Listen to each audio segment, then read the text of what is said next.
use a broody hen to hatch fertile eggs, the hen will do most of the work for you, but there are a few things that you can do to increase your chances of a successful hatch of adorable, healthy baby chicks. Of course, you need some fertile eggs to hatch. I have a video about how to choose fertile eggs with the best chance of a successful hatch. They don't have to come from your broody hen. They don't even have to be the same colour as her eggs. A broody hen will sit on any eggs. First, before you put your precious fertile eggs under her, make sure your hen is really broody and settled firmly on some other eggs. Set up a broody nest separate from the main nest box used by the other hens. If other hens come into the broody nest to lay, it can disturb your broody hen and maybe make her give up partway through. Plus, the precious fertile eggs can get kicked around by the busy traffic, which can damage and maybe even kill the developing embryo inside. Even with your broody in a separate broody nest, it's a good idea to mark the fertile eggs that the hen should be hatching, so there's no doubt which egg is which. The broody nest needs to be comfortable for her to sit in for 21 days. Not too hot, well ventilated but not drafty, and above all free of mites. If there are any mites around, your poor hen is either going to give up or she'll have to sit there and be tormented by the mites. Plus, any mites in the nest can kill fragile baby chicks once they hatch. So make sure everything is pristine and comfortable from the start. Set up the broody nest so it's safe for the chicks once they arrive. If the broody nest is above floor level, a small lip or wall is a good idea to keep the baby chicks safe.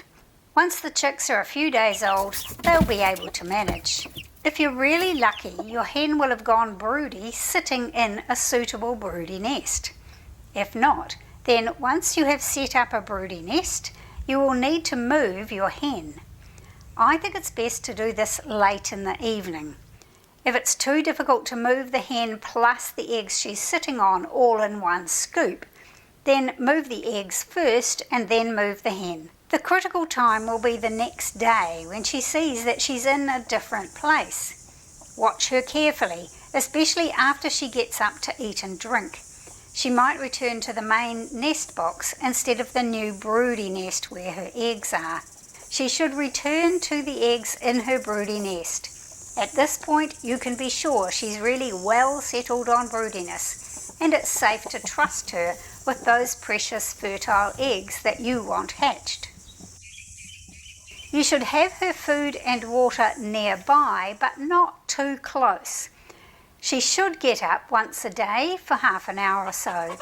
If the food and water is within reach as she's sitting on the eggs, she could be inclined to just sit there and eventually poop on the eggs and contaminate them with all that bacteria.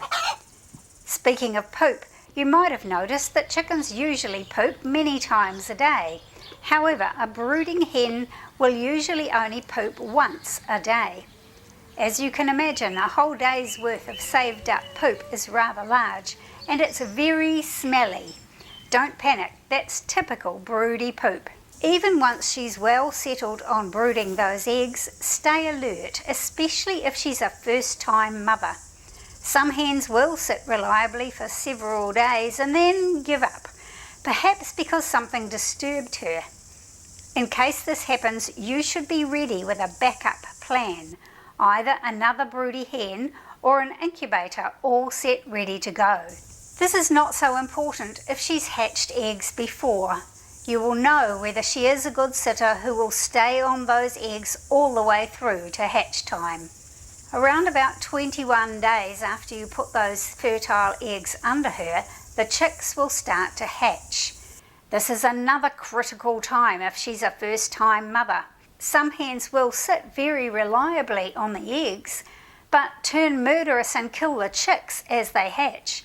So keep a very close eye on any first-time mother hen around hatching time and have a backup plan at the ready in case you need to rescue those chicks. There's an opportunity at this time to put some baby chicks under her, and she will adopt them as if she's hatched them herself. Most hens who've been broody for a while will adopt chicks regardless of whether any of her eggs have hatched or not. As long as the chicks are a similar age, a good mother hen will even adopt chicks that look quite different to the chicks she hatched, even several days after hatching.